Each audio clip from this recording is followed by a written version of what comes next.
I'm just going to say, like, bloody Dua Lipa. Hot damn. I think I've got a candidate for my The avatar, replacement. my next avatar. All right. Be Dua Lipa, I think. You heard it here first, ladies and gents. So what's the deal? Right, Argylle, Rotten Tomatoes score is in, and it's not looking good, right? Like it seems to be the kind of usual hatred that a Henry Cavill film kind of gets. We'll look at the updated score in a minute because I'm sure it's been a bit more updated. I don't know if it's gone down or up. This is just from an article that I covered last night. So it's 32%, or it was anyway. It's a long film, 2 hours 20 minutes for Argylle, but the comments coming through are not great. I mean, but it doesn't really make any sense to me because it sounds like this is because I've not seen it. I've not had a chance to watch it today, but it sounds like it's a meta take, like a meta riff on the spy genre for films. So some of these things don't make too much sense to me. They say it's a nestling doll of a movie, a glib, winking, referential spy comedy that layers twist upon twist on twist on top of each other to hide the fact there's nothing at the center. It's kind of the point if it's a bit of a riff. That seems kind of unkind. Yeah, well, but I'm just leaning on the fact that if it's like a self-referential sort of spy riff movie, it doesn't really matter what goes on. It's kind of the journey that you're along for, you know, Right. Right. more than anything else. Talented cast trapped in an endless story with a fake cat. The cat's actually real, by the way. I looked into that. It's a real cat. It sputters as it attempts to re-engineer the mechanics of better films. That's probably fair because most spy films, well, any film gets compared to its better counterparts. It's a testament to the low-grade lethargy that informs so much of the writing here that his character template never evolved further than Henry Cavill plus wacky haircut equals hilarity. Bryce Dallas Howard is charming. This twist-dependent action comedy gets tiresome. There was one here which was interesting, which I thought was really very not there. Here you go. It all starts to feel like one of those very expensive, very elaborate commercials for a pseudo luxury product you don't want to buy, a perfume perhaps or some car. Now, the James Bond franchise has made a complete industry out of essentially being an elongated advert for things. You know, the BMW Z3 in Pierce Brosnan's ear. You want to go buy that? Yes, you do. Oh, that Tom Ford suit Daniel Craig is wearing. You want to go buy that, don't you? Yes, you do. I mean, that is quite. Oh, that Amiga watch. Oh, Yeah, yes, you that want to go buy. watch. That's Yeah. quite literally what the James Bond films are. Like it's one big product placement. Yes, there's a story there, but it's still one big bloody product placement, right? So just some of these things do seem a bit. I don't know. What thoughts? I guess, guys. It seems a bit on the nose. Some of these reviews, and from a lot of people that have seen it that come through. Again, Al Humphreys, he enjoyed it. Not as good as he wanted it to be, but he still enjoyed it. So what do you think, chappos? I think that the people in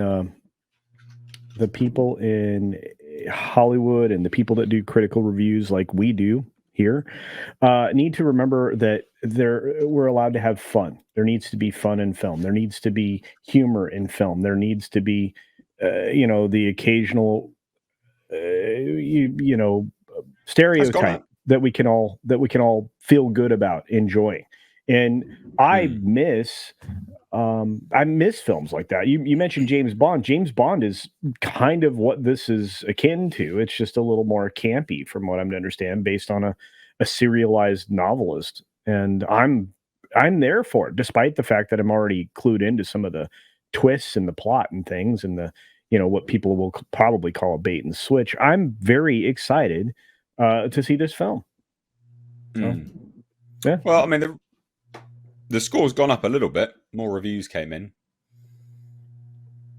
It's not great, but they went up a little bit. Let's look at some of the good ones, right? Vaughn transforms completely unforeseen performers into action heroes. Interesting. The good ones seem to be Spanish. Don't know if that's saying something.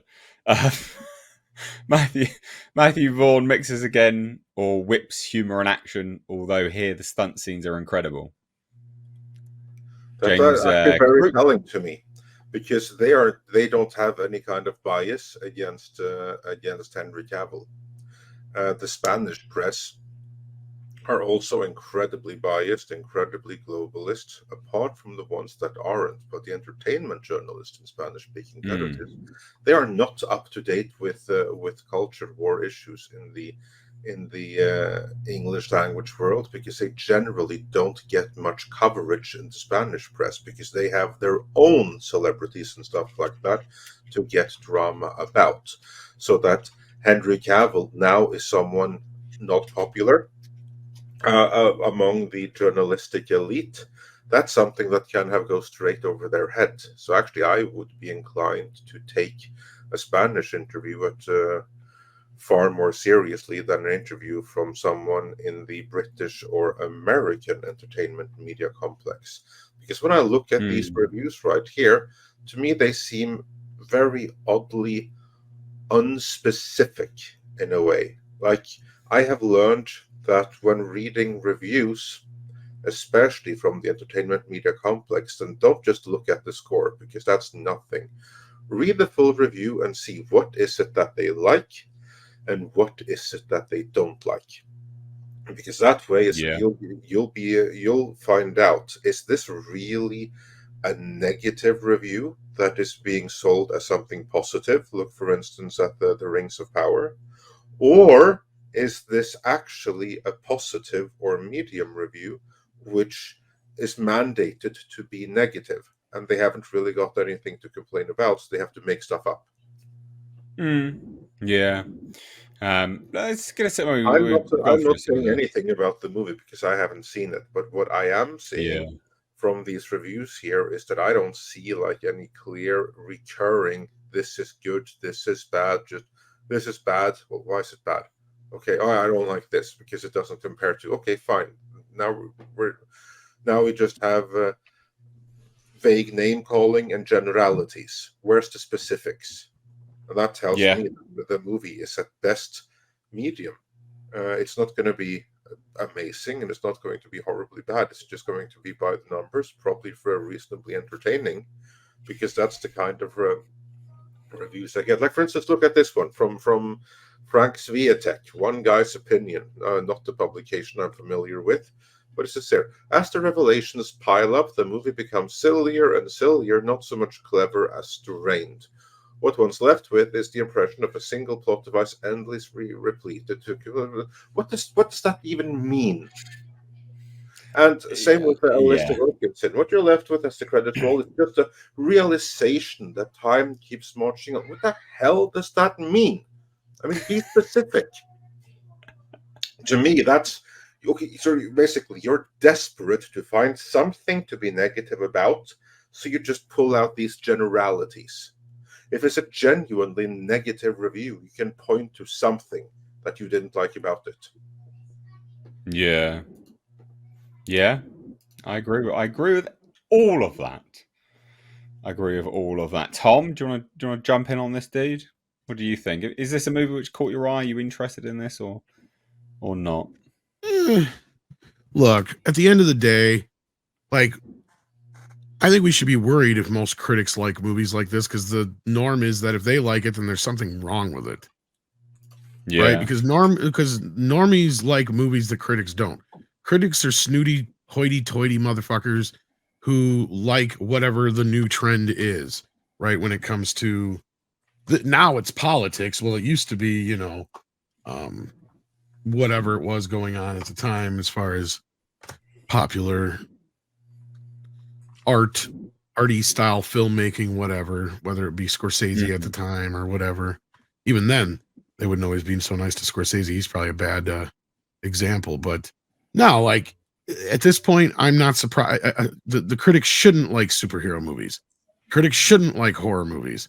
The critics shouldn't like action movies. Critics shouldn't like movies like this, because these are the kind of movies that traditionally the critics have never liked. And 9 times out of 10, or at least 8 times out of 10, if the critics hate it, then there's probably something says that the audience will probably like it. Like, very rarely do the critics get it right when it comes to stuff like this, at least in the past. Just for a bit of perspective, they gave Argylle 37%, Ugh. The Marvels got Exactly. 60. And I don't even know where the audience gave Marvel's 82%. That is, I you know, that's large manipulated. amounts of bullshit on that one. Yeah, manipulated. Jesus. I'm just trying to see another one. Oh, it's not there. Uh-oh. The Eternals isn't there. Meh, Eternals. Yeah. How bizarre. Oh, it is. How Oh, disappointing. wow. Actually, this was one of the first ones which got a dud. Okay. All right. Yeah, that was one of the all rare right. cases where the movie was so bad that there was no point in even pretending. To me, the Yeah, story true. of that is actually the Rings of Power, where you basically have the entertainment media complex coming out saying, "Oh, this is the best movie ever." But again, read the reviews, and you'll find that every last one of them actually gave a negative review that was billed as positive, and the only good thing they actually could say about it was great special effects, and that's They weren't even good. diversity and great special effects. That was it. That was what it Oh. all boiled down to. And then, as more and more episodes came out, more and more turned on them. And my favorite there is actually The Guardian, because they wrote one of the most glowingly positive reviews there was at the beginning. And by the time of the last episode, they had to save face in front of their readers. So that's when they said, let's just admit it now when it's over. It really stunk all along, didn't it? They actually, I'm not even joking. They did put out an article like that. That's hilarious. That is hilarious. Well, ladies and gents, Argylle, I will be going to watch that hopefully tomorrow and bringing you my review of it. So, and I know Culture, he's watching it this evening. Yep. Or today, sorry, where he is, and he'll be bringing a review of it as well.